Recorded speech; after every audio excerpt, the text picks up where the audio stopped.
غسل کا مکمل طریقہ کیا ہے؟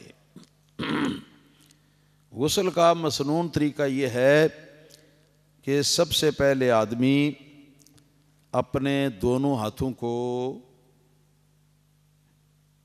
3 بار مل کے دھو لے، ہو سکے تو صابن کے ساتھ، صابن نہیں ہے تو پھر اسی طرح دھو لے۔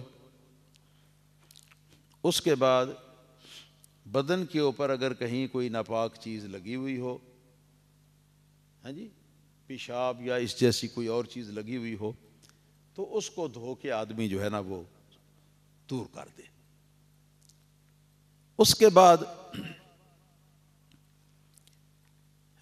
اس میں استنجا بھی آ جاتا ہے، استنجا بھی کر لے۔ پھر اس کے بعد مسنون وضو جس طرح ہوتا ہے اسی طرح بالکل پورا مکمل وضو کر لے۔ صرف پاؤں رہ جائیں، اگر صاف جگہ ہو جہاں پانی ٹھہرتا نہ ہو، استعمال شدہ آگے بہہ جاتا ہو، تو پھر پاؤں بھی پہلے دھو لے۔ اور اگر پانی استعمال شدہ وہاں رک جاتا ہے تو پھر پاؤں پہلے دھونے کی ضرورت نہیں ہے، ان کو اخیر میں آدمی دھو لے گا۔ یہ وضو ہو گیا۔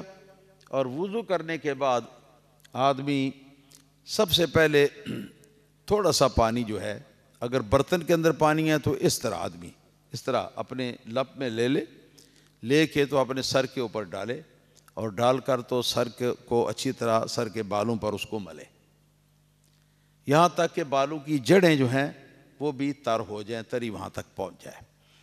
پھر اس کے اوپر پانی ڈالے، پانی ڈال کر اس کو دھوئے۔ اس کو 3 بار دھونا ہے۔ اس کے بعد پھر آدمی اس میں گردن بھی دھل جائے گی، اور اس کے بعد آدمی اپنے دائیں کاندھے کے اوپر پانی ڈالے، اگر برتن میں ہے تو یہ اپنے لب کے ساتھ، یا جو اس کے اندر کوئی رکھا ہوا ہے، کوئی کپ وغیرہ رکھا ہوا ہے، یا ہاں جی، تو اس سے لے کر تو اپنے دائیں کاندھے کے اوپر پانی ڈالیں اور اس کو ملے، پھر بائیں کاندھے کے اوپر پانی ڈالیں، اور یہ اخیر تک پاؤں تک یہ چلا جائے گا پانی ڈال کے۔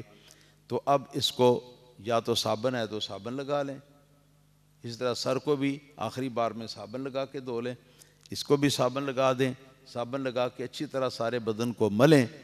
تو مل کر اس کے بعد پھر پانی جو ہے اس کے اوپر بہا کے اس کو اچھی طرح صاف کر دیں۔ یہ سنت کے مطابق غسل ہو گیا۔